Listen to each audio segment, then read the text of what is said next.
If you're a veteran who's thinking about using their VA loan, I've got some critical information for you. Today we're talking about the top 3 mistakes that I see veterans make when they're using their VA loan. These could cost you big time, so stick around to save some serious cash. So I've used my VA loan personally several times to buy properties here in San Diego. I've helped countless veterans use their VA loan to buy homes here in San Diego, and I want to make sure that you don't stumble into any of the pitfalls that I've seen while dealing with these transactions. So let's dive in. Mistake number 1, not clearly understanding the eligibility requirements to qualify for a VA loan. I'm not talking about qualify mortgage-wise, I'm talking about being entitled to use the VA loan. So let's hop over to the VA's website and take a peek at what the requirements are. So when we make it over to the VA's website, we can clearly see that they have all the eligibility requirements laid out for the VA loan home programs. Now we'll jump right into minimum active duty service requirements for veterans. So for service members, if you served at least 90 days continuously, you meet the minimum requirement. Now, there's a lot of different timelines that you can fall into. We'll just focus on the most current one. It's simple. You meet the minimum active duty service requirements of 90 days continuously, you qualify. Now, if you got separated in less than 90 days and you're service connected, you still meet the requirement. So it's something you might want to look into. But just to be straightforward, serving 90 days or more active duty, you meet the qualifications. So if we jump down to reserve requirements, so for reserve members, the minimum active duty service requirement depends on when you served. Same thing as the active duty. Simply put, if you served for at least 90 days on active duty, you meet the service requirements. So those 90 days as a reservist, they cannot be on training status. So it won't be for your boot camp. It won't be for your MOS school. It won't be for any of those training requirements that you need just to get your job or become whatever service member you're becoming, Marines, Navy, Army, Coast Guard, National Guard. So now I do believe that you might be able to get it if you did 6 years. If we look back at the VA website for reserve qualifications, if we look at any other time period, there's this 6 credible years in selective service. I don't know, like it's gonna really depend on how that's read. I read it as you do 6 years, but you don't do any of it 90 days on non-training active duty service, that you still meet it. And you have to meet one of these others: dishonorably discharged, placed on a retired list, were transferred to the standby, or you just continue to serve. Now it's a little trickier if you're a reservist, obviously, but what I'm seeing is that a lot of reservists nowadays are getting called for extended periods of active duty service. So I'm working with a buyer right now. She got called to go serve in the Army for 6 months. She clearly meets that 90-day status, and she's gonna be able to qualify for the VA loan. Now we won't be able to use her military income because it's just reserve status and it's gonna stop, it's not gonna continue, but she qualifies for the 0 down payment loan, and she's able to use her VA loan. So for the National Guard, it's pretty much the same thing. If you serve for at least 90 days of active duty, you meet the minimum service requirements. Any other period, a little bit different, at least 90 days of non-training, at least 90 days of active duty service, including at least 30 consecutive days, or 6 credible years in the National Guard. So simply put, it's 90 days active duty status continuously,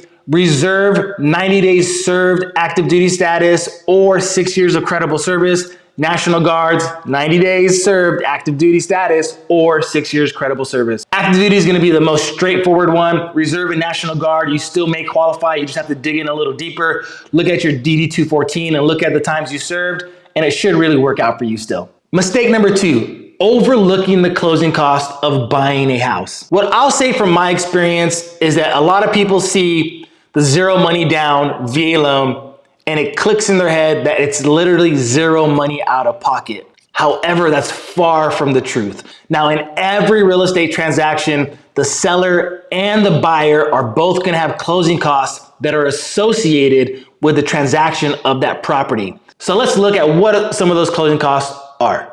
So if we jump over here for this hypothetical scenario, we put a VA loan in here, as you can see. Home price, we'll use $700,000, no down payment. That's the benefit of the VA loan. 6% interest, we'll just play with that right now. 30-year term. We'll keep it pretty simple, taxes and insurance. And when we hit compute, we come out with the closing cost of about $16,528.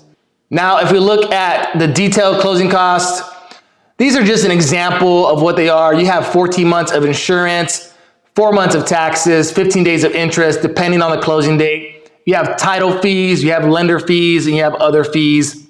Now, closing costs can be really expensive. You can get seller credits to wind those down. You can get some things taken off, but for the most part, it's gonna be around 2.5 to 3.5%.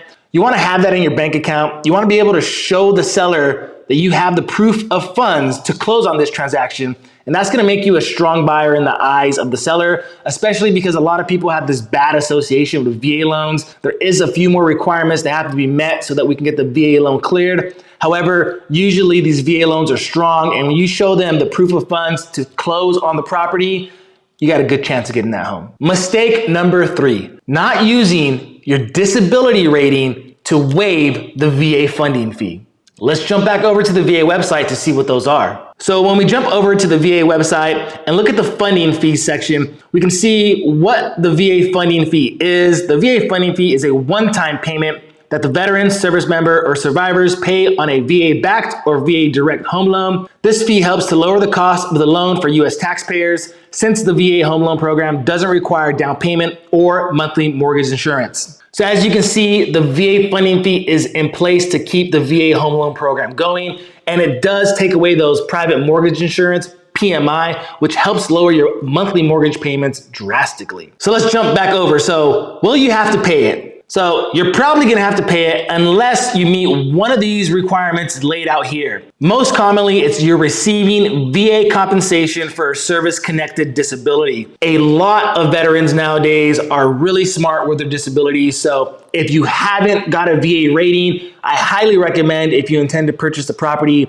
you go get a rating. Get any service-connected disability rating so that you can waive the funding fee. So if we look at how you will pay this fee, you can pay it up front, or you can wrap it into your loan. And just to look at what the VA funding rates are, you can see that effective of April 7th, 2023, usually you're not gonna do a down payment, so it's less than 5%. You're gonna pay 2.15% funding fee. Second time use, a 3.3% funding fee. So I can't tell you how much money, well, I probably can tell you how much money if I looked back at it, but I've saved so much money when I bought houses here in San Diego by waiving my funding fee because I'm a service-connected disabled veteran. Now, even with my refinances, there's a funding fee on your refinances if you're using a IRRL, interest rate reduction loan, which is a VA loan refinance program. There's a funding fee on that I was able to waive as well. So if you're not rated yet by the VA with a service-connected disability,